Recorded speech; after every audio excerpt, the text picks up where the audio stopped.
ایک شاعر ہوا ہے تابش، اس نے ماں کے پیار کو کتنی دل آویزی سے بیان کیا. ایک مدت سے میری ماں نہیں سوئی تابش، ایک مدت سے میری ماں نہیں سوئی تابش. میں نے ایک بار کہا تھا مجھے ڈر لگتا ہے. کہا بچپن میں میرے منہ سے نکلا تھا امی مجھے رات کو ڈر لگتا ہے. میں بوڑھا بھی ہو گیا ہوں، میری ماں اب بھی میرے بستر پہ پھونکے مارتی ہے کہ میرے بیٹے کو کہیں ڈر نہ لگ رہا ہو. یہ ماں کے پیار کا روپ ہے، یہ ماں کی محبت کا انداز ہے. شہر میں آ کر پڑھنے والوں بھول گئے ہو کس کی ماں نے کتنا زیور بیچا ہے. مائیں اولاد کو تعلیم دلوانے کے لیے اپنے گھر کے اثاثے بیچ دیتی ہیں. کسی کے گھر کے برتن بھی مانجنے پڑے تو ماں اس سے بھی گریز نہیں کرتی.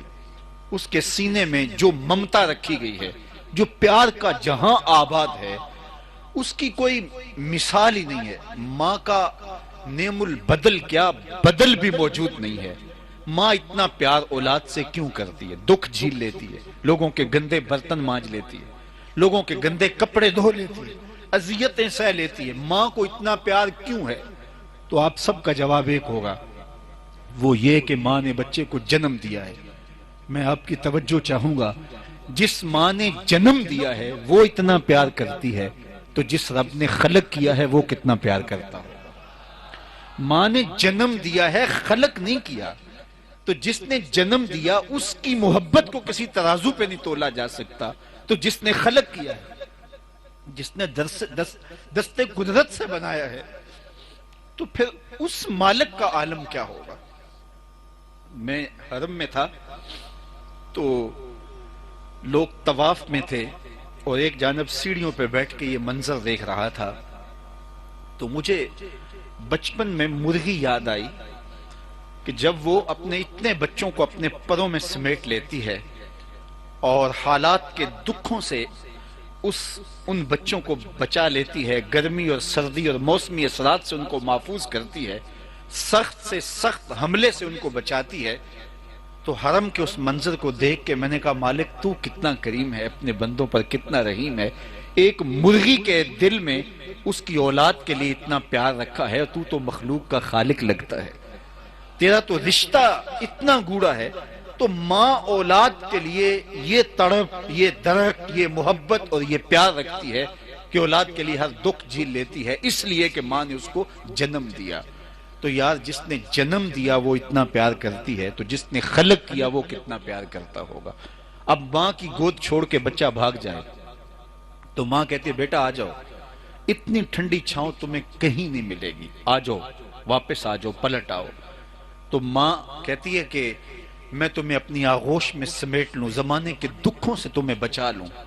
تو جب ماں اپنے بیٹوں کو حالات کے رحم و کرم پہ نہیں چھوڑنا چاہتی، کوئی سرکشی ہے کہ بھاگ کے چلا جائے، ورنہ ماں تو ہر دکھ اپنے اوپر لینا چاہتی ہے.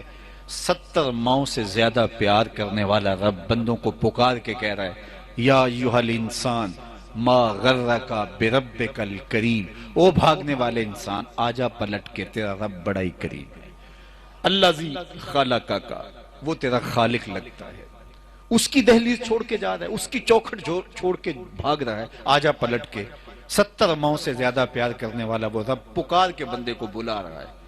الذی خلقک فسواک فعدلک فی ای صورت ما شاء رکبک، اس نے تجھے پیدا کیا، تیرے اعضاء کو توازن دیا، تجھے حسن بخشا، تجھے جوانی دی، تیرے خوبصورت نقش و ونگار بنائے، تجھے خوبصورت قد رانا دیا، تیری آنکھوں میں روشنیاں بھری، تیرے کانوں میں سماعتیں رکھی، تیرے دماغ میں توانائی رکھی، تجھے سوچوں کا جہان دیا، تیری آنکھوں کو روشنیاں دی اور پھر طرح طرح کے نظارے دیے، تیری زبان پر ذائقے پھیلا دیے.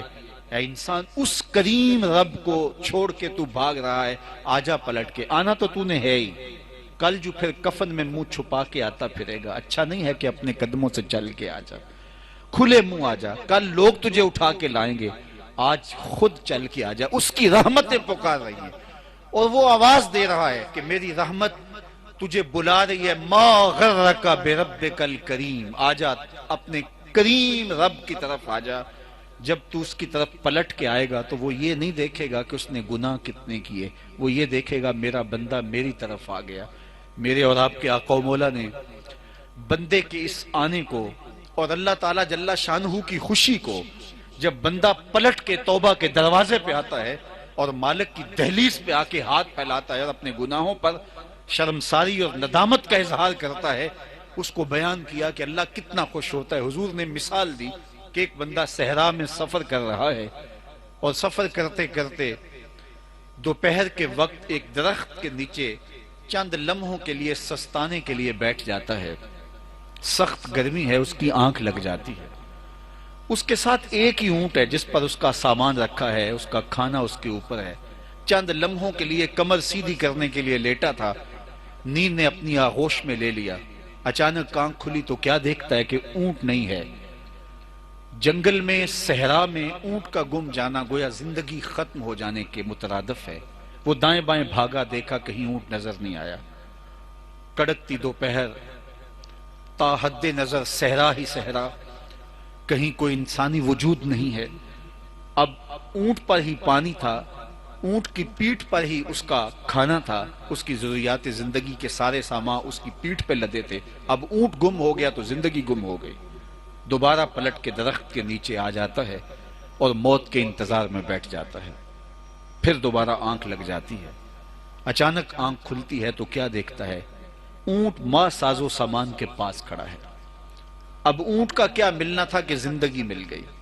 اب پھر جو اس کی حالت ہوئی اس اونٹ کو دیکھ کر کے، اور جو اس کی کیفیت ہوئی، میرے اور آپ کے آقا و مولا نے اس کو بیان کرتے ہوئے ارشاد کیا کہ وہ خوشی سے، مسرتوں سے درک جاتا ہے اور اس اونٹ کو دیکھ کر کے بے ساختہ کہتا ہے اللہم انت عبدی وانا ربک، اے اللہ تو میرا بندہ اور میں تیرا رب۔ کہنا تو یہ تھا کہ تو میرا رب اور میں تیرا بندہ، لیکن خوشیوں کا ہجوم اتنا ہے کہ اس کے ہوش ٹھکانے نہیں رہتے اور وہ مسرتوں کے ہجوم میں درک جاتا ہے۔ جب بھی تیری قربت کے امکان نظر آئے ہم اتنے خوش ہوئے کہ پریشان نظر آئے۔ وہ کیا کسی نے کہا تھا، کسی کے آنے سے ایسے ہوش اڑے ساقی کے، شراب سیخ پہ ڈالی اور بوتل میں کباب۔ کہنا یہ تھا کہ تو میرا رب اور میں تیرا بندہ، لیکن مسرتوں کے ہجوم میں درک گیا۔ گویا اونٹ نہیں ملا، زندگی ملی ہے۔ تو اچانک جب اپنے پاس اونٹ کھڑا ہوا دیکھا تو بے ساختہ پکارنے لگا اللہم انت عبدی وانا ربک، میرے اللہ تو میرا بندہ اور میں تیرا رب۔ حضور علیہ السلام نے فرمایا صحابہ بتاؤ وہ بندہ کتنا خوش ہے کہ اس کا اپنی زبان پہ قابو نہیں ہے، اس کے حواس ہی اس کا ساتھ نہیں دے رہے، کہنا کچھ ہے لیکن بول کچھ رہا ہے۔ یہ اس کی خوشیوں کی انتہا ہے، یہ اس کی مسرتوں کا عالم ہے۔ میرے حضور یہ مثال دے کے ارشاد فرماتے ہیں جس طرح وہ بندہ اتنا خوش ہوا جب کوئی بندہ توبہ کرتے ہوئے مالک کی چوکھٹ پہ آتا ہے، اللہ اس سے بھی زیادہ خوش ہوتا ہے۔